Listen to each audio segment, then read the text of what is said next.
Masih ingat Jenderal Gatot Nurmantio? Ex-Panglima TNI yang ngaku dicopot Jokowi gegara film G30 SPKI. Jenderal TNI Purnawirawan Haji Gatot Nurmantio, SIP adalah mantan Panglima TNI periode 2015 hingga 2017. Karir Gatot Nurmantio selama berkecimpung di militer terbilang sangat cemerlang. Dulunya Jenderal TNI Gatot Nurmantio merupakan Kepala Staf TNI Angkatan Darat, Kasat, ke-30. Gatot Nurmantio lahir pada 13 Maret 1960 di Slawi, Tegal, Jawa Tengah. Ayah Gatot Nurmantio berasal dari Cilacap dan ibunya berasal dari Solo, dikutip dari Kompas. Jenderal Gatot Nurmantio adalah putra dari Suwantio, pensiunan Letnan Kolonel Infanteri di Kodam 13 Merdeka Sulawesi Utara yang pernah jadi tentara pelajar. Gatot Nurmantio dibesarkan di keluarga dengan latar belakang militer. Ayah Gatot Nurmantio bertugas di bawah komando Jenderal Gatot Subroto di saat Perang Kemerdekaan. Hal inilah yang kemudian menginspirasi sang ayah untuk menamakan anaknya dengan nama Gatot. Gatot Nurmantio juga lulusan Akademi Militer atau Akmil 1982.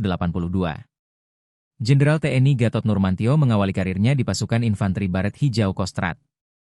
Masih dilansir dari Kompas, Gatot tak pernah bercita-cita jadi tentara. Mantan Jenderal TNI ini hampir mendaftarkan diri ke Universitas Gadjah Mada.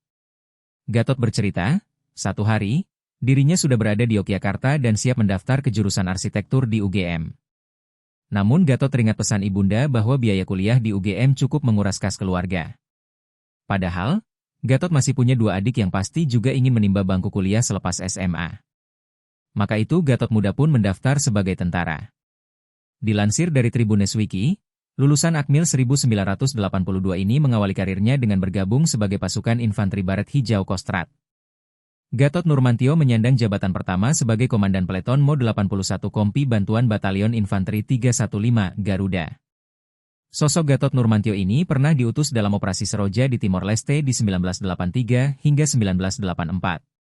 Pada 2010, Gatot Nurmantio menjabat sebagai Gubernur Akademi Militer dan setahun kemudian ia diangkat menjadi Pangdam Brawijaya menggantikan Mayor Jenderal TNI Suwarno. Pada 2013, Gatot Nurmantio naik jabat menjadi Pangkostrat menggantikan Letnan Jenderal TNI Muhammad Munir. Tahun berikutnya, Gatot Nurmantio kembali naik jabatan dan menjadi KSAD pada masa pemerintahan Presiden SBY. Pada 2015, Presiden Jokowi memilih Gatot Nurmantio sebagai calon tunggal Panglima TNI menggantikan Jenderal TNI Muldoko dan pada tanggal 8 Juli 2015, Presiden Jokowi melantik Jenderal Gatot Nurmantio menjadi Panglima TNI. Namun Jenderal Gatot Nurmantio resmi diberhentikan secara hormat dari jabatannya sebagai Panglima Tentara Nasional Indonesia pada Jumat, 8 Desember 2017. Pemberhentian ini ditandai dengan dilantiknya Marsikal Hadi Cahyanto sebagai Panglima TNI oleh Presiden Joko Widodo. Pergantian jabatan Gatot pun menuai kontroversi. Lewat kanal YouTube Hersubenopain, Gatot menyatakan bahwa pergantian jabatannya sebagai Panglima TNI berkaitan dengan instruksinya untuk memutarkan film G30 SPKI. Kepala Staf Kepresidenan Muldoko mengatakan, boleh-boleh saja Gatot Nurmantio berpendapat bahwa pencopotannya dari Panglima TNI karena pemutaran film G30 SPKI. Namun, ia mengingatkan bahwa itu merupakan pendapat subjektif Gatot.